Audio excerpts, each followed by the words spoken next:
almost taste fall. It's a little bit away.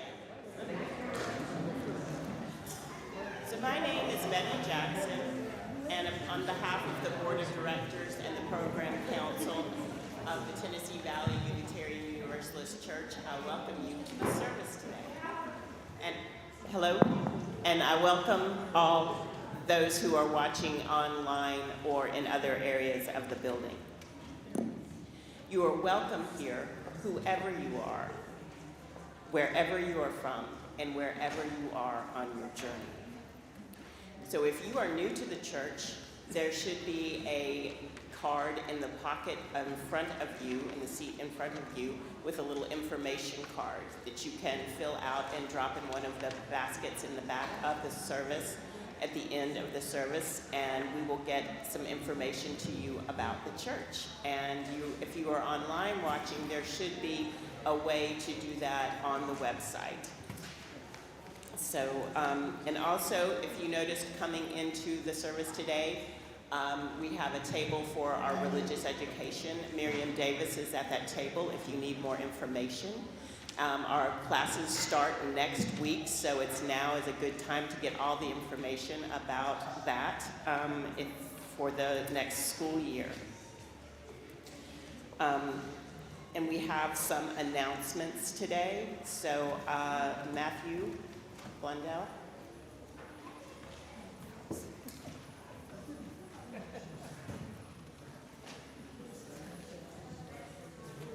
Good morning.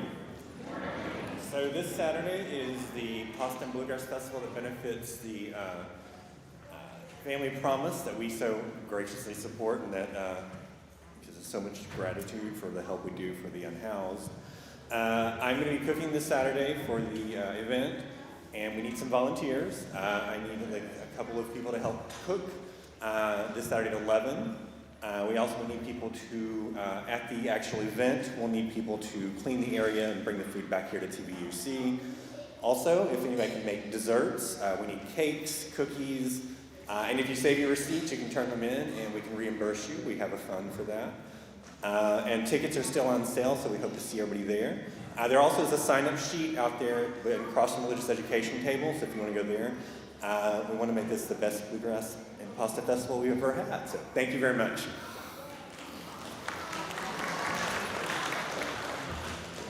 And now we have a message from Catherine about RE. Good morning. So we are at the beginning of a new program year and church year. Next week we are launching our regular year religious exploration programs for children and youth. Next week is also the first of 2 Bring a Friend Sundays. We're going to have a lot of people here next Sunday. We're celebrating the launch of our year with a picnic potluck party for all who would like to join us after the service, which is sponsored by the RE program and also in recognition of Bring a Friend Sunday.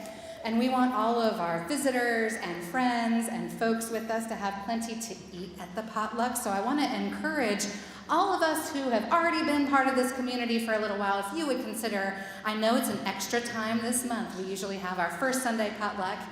We're doing one mid-month, but I want to encourage folks to bring dishes to share for our picnic potluck also. Our department is providing a bunch of pizzas, but we need lots of other food. Sign-up link will be in the newsletter this week and if you're part of the Members and Friends Facebook page, and you can bring things on Sunday. So we have a really joyful way to launch our year together next Sunday. Thank you.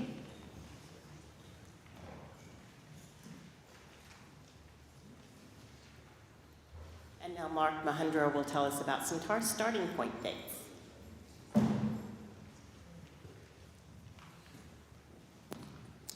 Good morning, everybody. My name is Mark Mahundra, and I work here at the church and one of the lay leaders here. Just wanted to let you know there is a session after today's service at 1 p.m. in the Lizzie Crozier-French room. It is Starting Point. What is Starting Point? It's the program we have used now to replace UU 101 and Intro to UU. It is more an experiential experience, and it's not just for people who may want to join the church. It's for anybody who's been here for a while who might want to deepen their relationship with Unitarian Universalism. You do not have to take them in order. There are 2 sessions. We did have one this last Sunday, and then we have one today. If you feel free to attend, and we have refreshments. So thank you.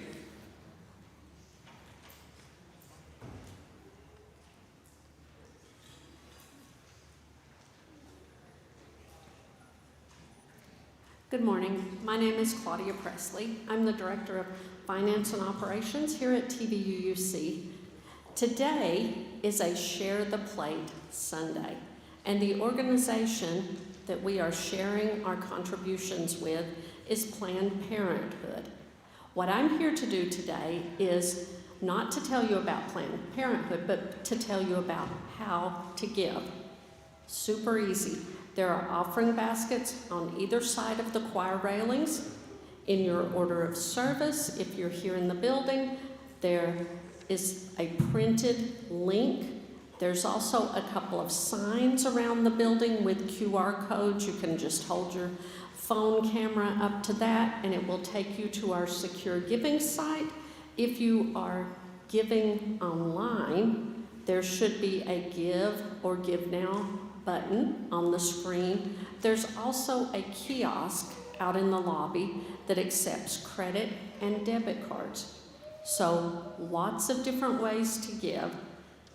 And now Noe is coming from Planned Parenthood to tell you a little bit about what they do and why it's important for you to give. Thank you. Hi. I got a loud ass voice. Hi, good morning, y'all. Sorry. Hi, my name's Noe Menares. I'm from Planned Parenthood. I think most of y'all have probably seen me by now. Mike. Oh, okay. I was like, I'm really loud usually. I was like, other than that, I'm about to make all of y'all deaf tonight.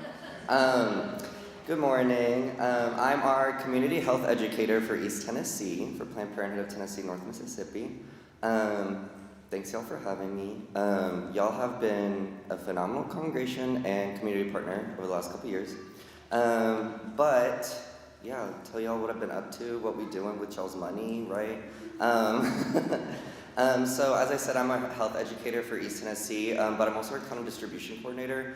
So I know y'all know that we don't have a building right now for at least another month, and then we're back. But last year, we were able to distribute over 100,000 external condoms and lubes in Knoxville and East Tennessee. A large part of that is due to the funding that you all can, from y'all's donations. This year, they've doubled that amount for us, so we'll actually be able to be distributing twice that much in the area. We relaunched our peer education program to do a statewide model. So we have chapter cohorts for each major city, so Memphis, Nashville, and Knoxville. And these teens are kicking it. But they're also going to each address their own initiative or social inequity in the area, and they're going to plan a program to help kind of mitigate or neutralize it to some degree. I'm telling you, these kids are destined to rule the world, and it's kind of fun to watch them be 15, 16 years old and not know how to use Excel. And it's you know what? You'll get there. What else? We've also been able to relaunch our peer education model for Spanish-speaking adults.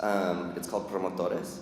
That one's primarily virtual, but we'll get there one day.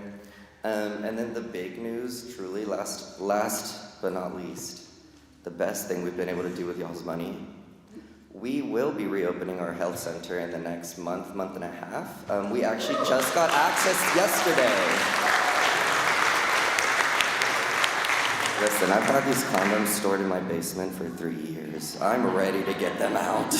I want my house back. But yeah, so we just got access to our building this last 2 days ago. So hopefully starting this week, we'll be able to start cleaning up and organizing, and hopefully open up for services and by October. So yeah, thanks y'all. Anyways, thank you for real. Also, you keep me employed, so that's always awesome, right?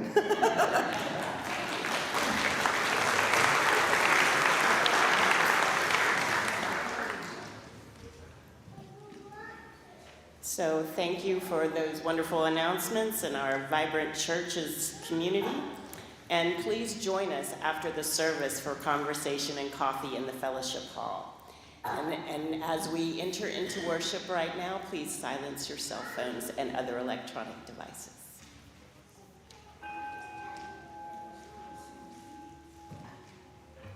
Good morning. For this prelude, I'd invite you to turn in your Till hymnal to page 1068 and read along with the text. You don't need to sing, but meditate on the text's meaning and think ahead to the chalice lighting, because the chalice lighting uses the same melody, and it's a new chalice lighting course.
Good morning. My name is Eleanor Williams. The opening words today are by Gregory Pelly. And so we gather from the ebb and flow of our lives, thirsty for connection to ourselves, thirsty for connection to others, thirsty for connection to the larger life. As we light this chalice, may all who gather here be filled with joy and hope, filled with compassion and love. Here may we be filled so that we may pour ourselves out into the world.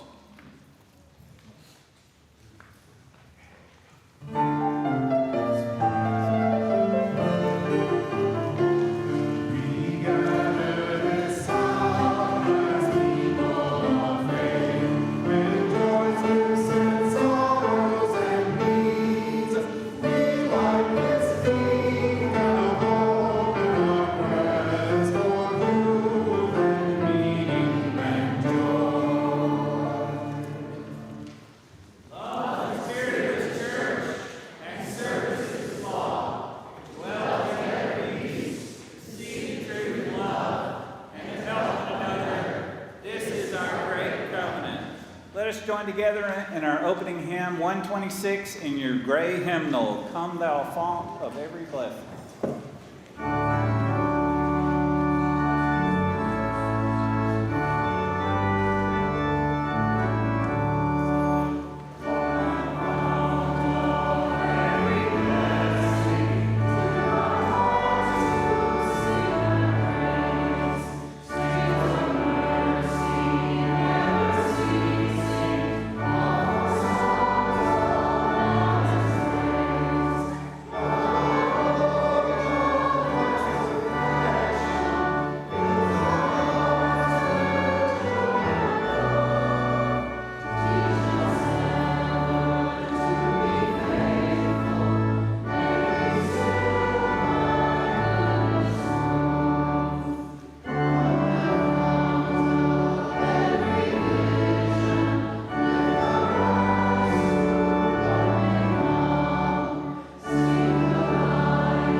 It's now our great privilege and honor to do a child dedication. Will the families of Elodie and Opal Amaker and Lucas Broussard come forward?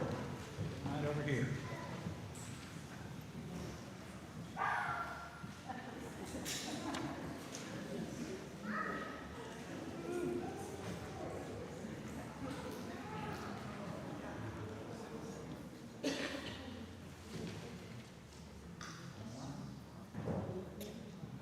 Here we have Elodie and Opal.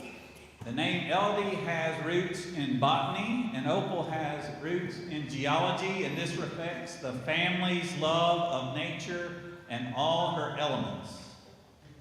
Here we have Lucas. Lucas is the Greek word for bringer of light, and Lucas certainly brings light into every room he enters. We are fortunate to have these children to dedicate this morning. Every child born into this world is something new, something never before, original and unique. Every child carries with them a divine spark, a holy light that can illuminate the world. Through this ritual this morning, we say we welcome this dawn of new light in our world. So some questions for the parents. Do you commit to the best of your ability to bring patience, integrity, and commitment to grow as well as in a sense of wonder to this child? Will you accept and cherish your child for who they are and who they will become? Will you believe in your child and their capacity to bring goodness into the world? Do you promise to love and protect them, giving them space without letting them go? If so, say, we will. And now it's the congregation's turn. Will the congregation rise in body or spirit to affirm our covenant with these children and their families? Children are not possessions to own, but blessings entrusted to us to care for and to nurture. As the religious community of these children, it is right that we accept a measure of responsibility to care for them and their families. And so, I will ask you some questions, and there will be a response at the end of all of them. Are we ready? Do you acknowledge your responsibility to care for these members of the next generation? To the best of your ability, will you welcome these children into your midst with open hearts?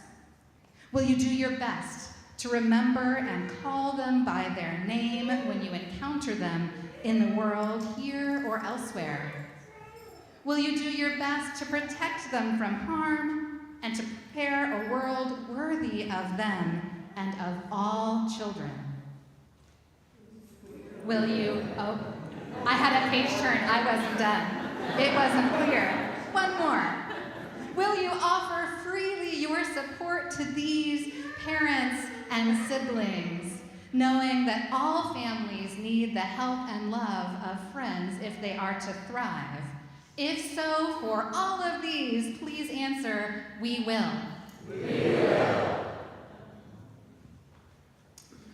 Lucas, Elodie, and Opal, I present you with these flowers.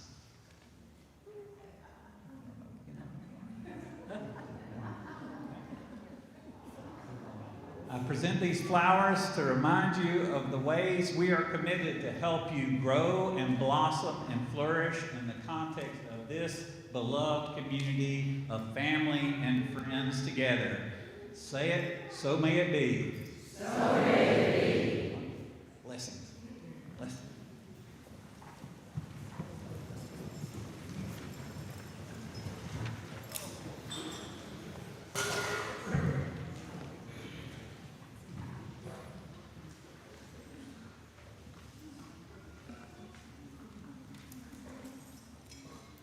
Good morning again. I'm Debbie Jackson, and I'm also a member of the spiritual care team here at the church. We are a group of heart-centered, deep listeners who help with the caring needs of the congregation. We can be reached by phone or text, and you can find the phone number in the order of service, and it is also published on the website. We have many ways to assist the congregation, and today we have our monthly listening booths. You will find the booths in the hallway after the service. Tina Becker and Matt Maltby will be at the booths today. And I encourage you to stop by and chat with them, for there is no magic like the receptive and compassionate listener. So today, on the heels of this blessing of the children and welcoming them into the congregation, we have some grandchildren news. So congratulations to Lori Knox for the birth of her first grandchild, Stella Alexander Brooks. She was born July 12th at a tiny 6 pounds, 13 ounces. Stella is thriving under the joyful care of her parents, Laurie's daughter, Katja, who grew up in this church with my daughter, who is also expecting, and her husband, Marcus. Laurie reports that the new parents are only slightly sleep deprived, and we send our good wishes and blessings out to the 3 generations. Doug Cox has also welcomed 2 grandchildren recently. Carlos Mitchell Hewitt Cox Jr. is 2 months old, and his cousin Mickey Rawl Singer was born 17 months ago. We are happy for the expansion of this loving family. And we have some concerning news as well. David Holden has informed us that Mary Jo has been experiencing some memory issues. And there is no firm diagnosis yet, but Alzheimer's is suspected. She would very much like to receive phone calls of support. So if you would like to get in touch with her and you do not have her number, you can contact the church office and they will get you in touch. We bring our wishes of love and strength and support to David and Mary Jo as they navigate this new challenge in their lives. And for all those joys and concerns, both spoken and unspoken, we send our many blessings. Please join me as we sing our beautiful, prayerful song, Sending You Light.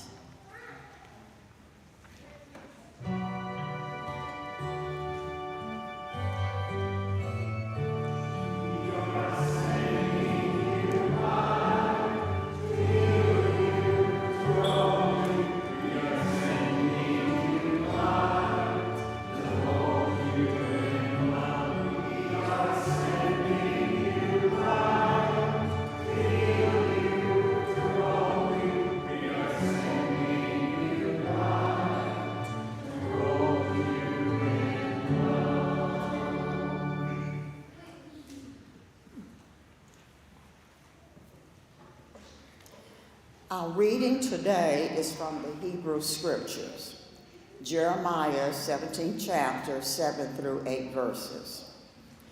But I will bless those who trust me, the Lord.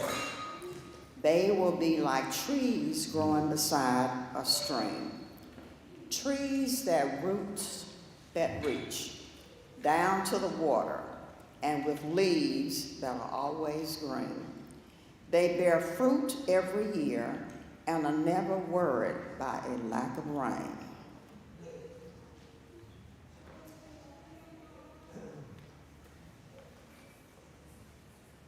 Good morning. I invite you all to join me, however is comfortable in your body, in the spirit of meditation and prayer.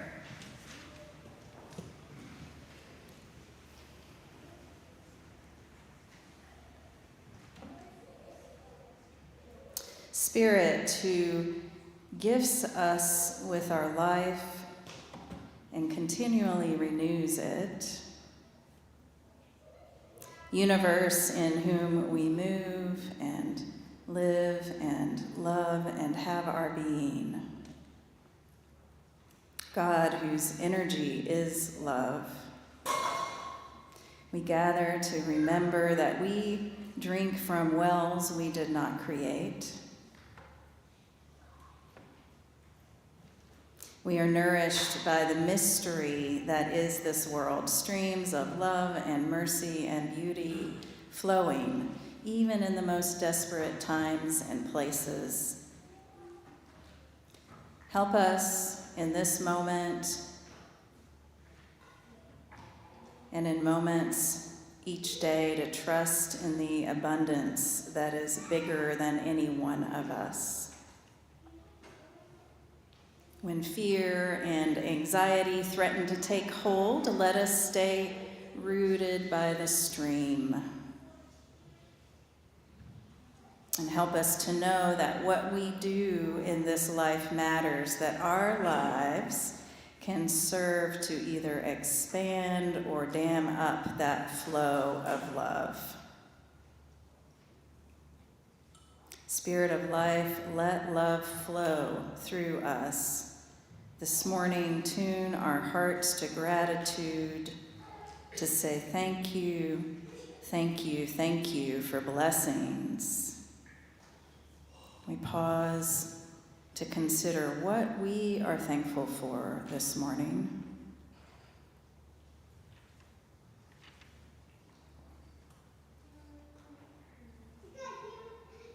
And if we aren't feeling particularly blessed or thankful this morning, that's okay. May we know that in this beloved community, we are surrounded by people, human beings that will bear us up, hold us in the love, keep us anchored until we once again ourselves can envision that heaven here on earth. In silent worship, let us now hold in our hearts any joys, sorrows, concerns, fears, those people and places near and far that need our attention.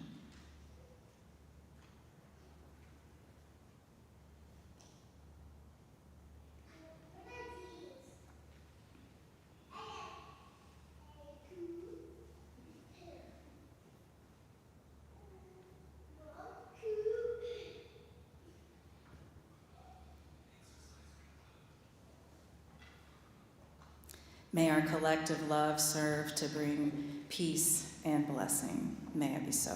Amen.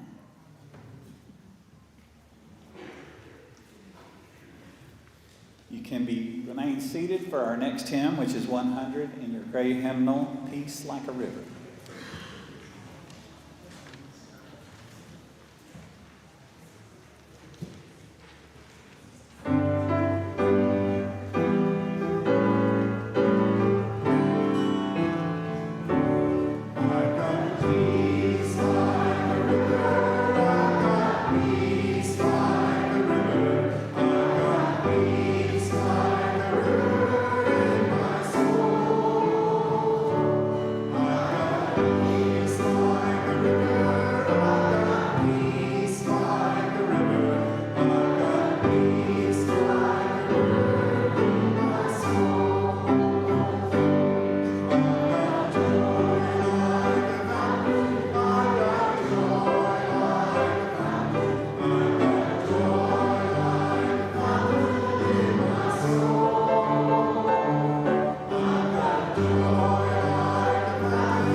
When I was a kid at summer camp, we would sing this song, and maybe you sang it somewhere else. It goes like this. Deep and wide, there's a fountain flowing deep and wide. Deep and wide, there's a fountain flowing deep and wide. I think we can all do this. Let's see those hands moving. Deep and wide, there's a fountain flowing deep and wide. Deep and wide, there's a fountain flowing deep and wide. This morning I want to talk about a spirituality that is deep and wide. For as the Quaker theologian William Barclay used to say, the scriptures are not a testimony to the fountain. The scriptures are a testimony to the fountain. They are not the fountain itself. And what we come here for church, while we gather together on Sunday morning, is to experience the fountain itself, to experience what our hymnal calls the fount of every blessing, the wellspring of the joy of living, the source of life from whom all blessings flow. The theologian Howard Thurman used to say, don't ask what the world needs. Ask what makes you come alive, because what the world needs is people who have come alive. And that's why we gather together, to discover or to rediscover what makes us come alive, what makes us feel joy. Because when we find that, we tap into that wellspring within us. Last year, Cindy Storm came to see me and said that she was trying to find a way to make a difference in the church, or a meaningful way to volunteer, but she couldn't figure out exactly what to do. So I asked her the question, what do you enjoy doing? And she said, I really love weeding.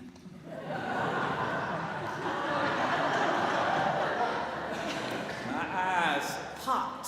I said, Cindy, you have no idea how much the world needs what makes you come alive. This summer we had a summer camp, Camp Critter, and it was organized by Catherine Farmer Loya. And one of the things I noticed is that she's real good at pairing people with the work that makes them come alive, whether that's tie-dyeing t-shirts, or introducing the kids to rescue animals, or playing with the kids on playground, or leading songs at the opening circle. Everywhere I saw volunteers doing the work that gives joy. And our music director, David Asbury, has the same approach to our music program. If you like playing the tuba, David will meet you where you're at. If you like playing the electric guitar, he will meet you where you're at. If you like playing the kazoo, he will meet you where you're at. And that's what our music program is. It's a community of people who have found the work that makes us come alive, the work that gives us joy, and that's what the whole church is. That's what the whole church is. Sure, there are some tedious tasks. Sure, there are some mind-numbing minutiae to the work of the church. But even these humdrum duties are all about creating a beloved community that helps us come alive. The mythologist Joseph Campbell is famous for telling people to follow your bliss. He said, when we follow our bliss, doors open where once there were only walls. When we follow our bliss, we experience a continual refreshment within us, the bubbling up of the wellspring within us. And this source is beyond all words, beyond any category of thought. And maybe that's one of the reasons at summer camp we used to do a wordless version of that song. So let's see if we can do a wordless version of it.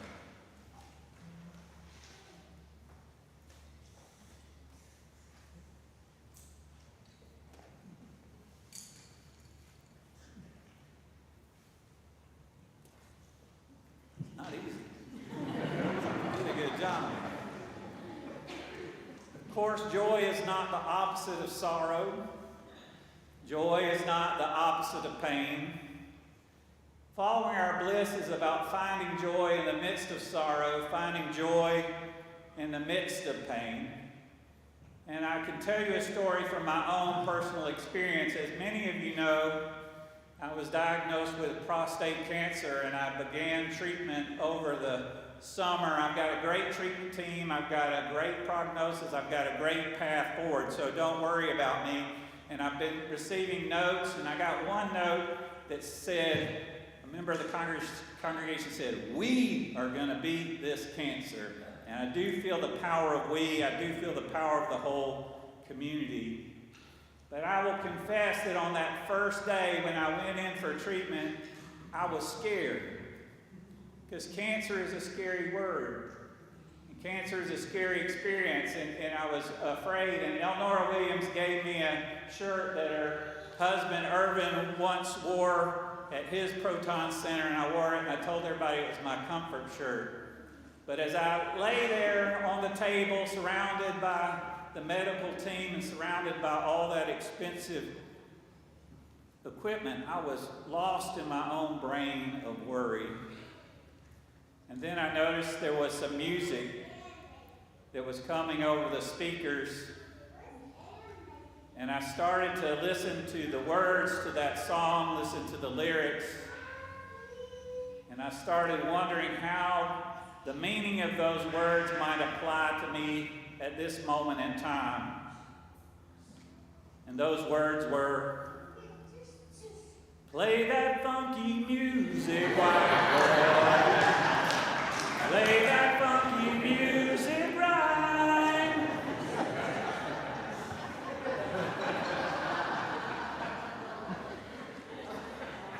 I'm not sure I'll ever be able to hear that song in quite the same way again. If I can take it as a metaphor, and that's what preachers do, I think every one of us comes into this church looking for a way to sing that song that is in our heart.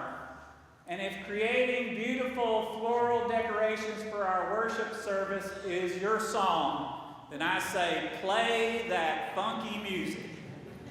And if you enjoy singing or playing in the church band or creating music together with other people, then I say, play that funky music.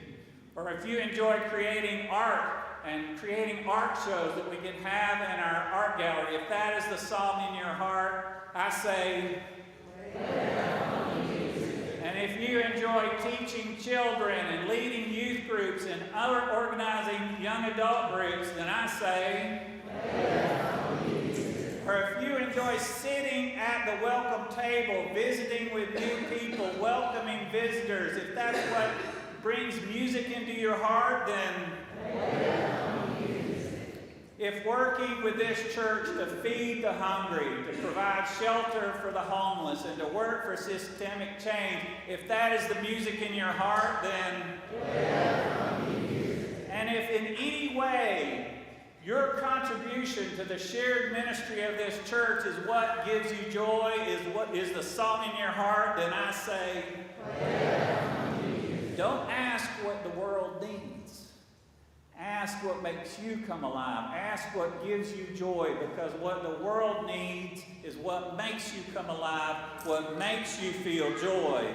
What the world needs is a joy that is deep and wide, like a fountain flowing deep and wide. So let's sing as our summer ends, as we enter into a new school year and RE year. Let's sing that old summer camp song together. And let's give it all you got. Deep and wide, deep and wide, there's a fountain flowing deep and wide. Deep and wide, deep and wide, there's a fountain flowing deep and wide. Amen. Keep singing your song, keep playing that funky music.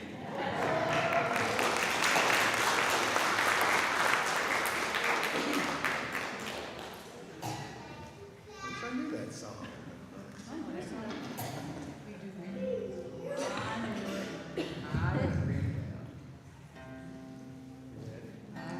Let's do so.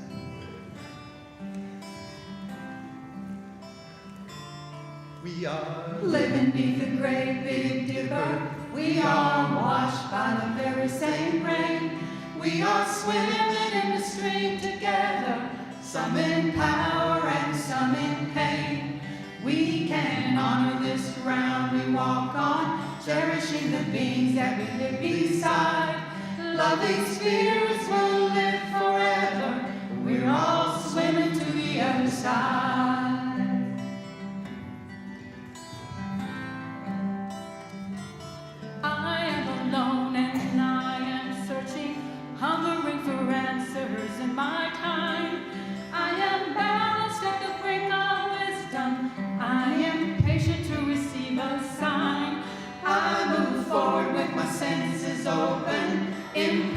perfection, it be my crime.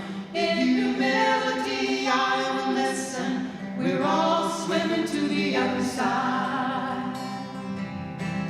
We are living beneath the great Big Dipper. We are washed by the very same rain. We are swimming in the stream together, some in power and some in pain.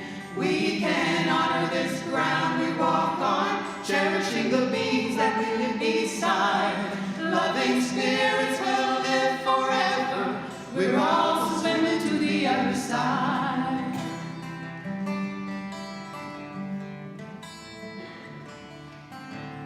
When we get there, we'll discover all of the gifts we've been given to share. Have been with us since life's beginning, and we never noticed they were there. We can balance on the brink of wisdom, never recognizing that we've arrived. Loving spirits will live together. We're all swimming to the other side. We are living beneath the great Big Dipper. We are washed by the very same rain. We are swimming in the stream together, some in power and some in pain. We can honor this ground we walk on, cherishing the bees that we live beside. Loving spirits will live forever. We're all swimming to the other side. On this journey filled with thoughts and feelings, biting intuition, my head, my heart, I am gathering the tools together. I'm preparing to do my part. All of those who have come before me, band together and be my guide. Loving lessons that I will follow. We're all swimming to the other side. We are living beneath the great Big Dipper. We are washed by the very same rain. We are swimming in the stream together, some in power and some in pain. We can honor this ground we walk on, cherishing the bees that we live beside. Loving spirits will live forever. We're all swimming to the other side. Loving spirits will live forever. We're all swimming to the other side.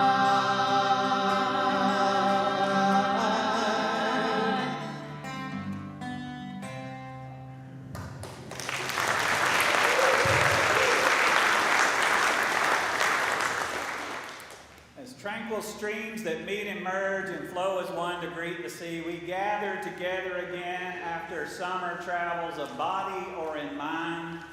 We invite you to bring water from some place that you've been, some special place. It might be a river, a lake, or a stream. It might be from a garden hose or a kitchen sink.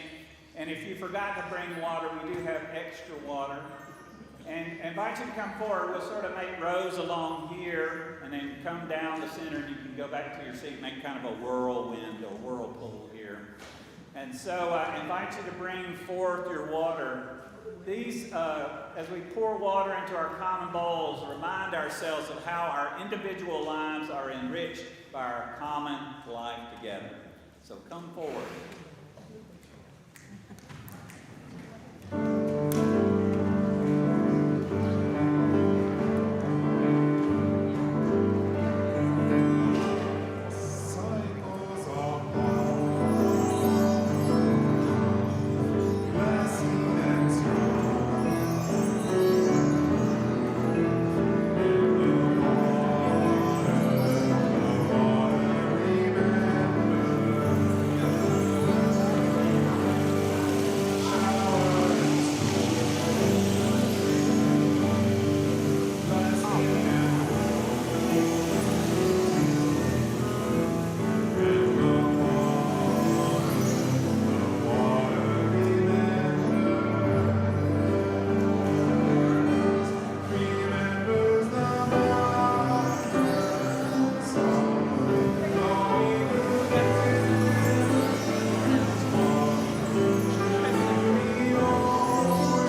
know if this is on.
Grateful for our togetherness in the beginning of our church year and the renewal of our community together. Let's say amen. Amen. So let us join together in our last hymn, hymn 1064 in the teal hymnal, Blue Boat Home.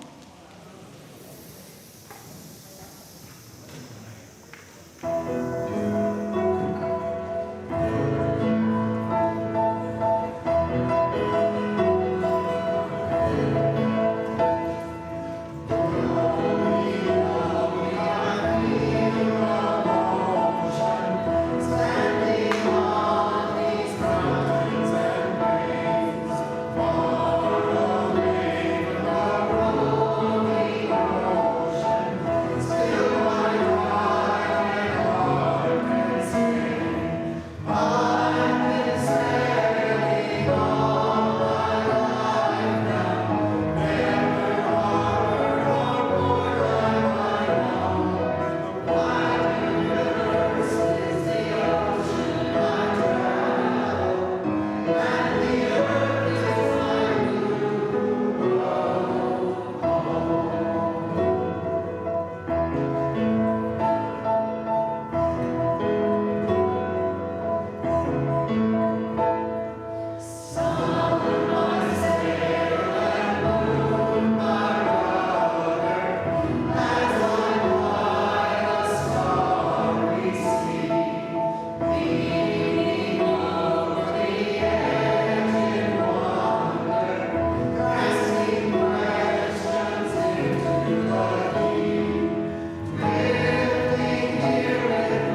prophetic ministry.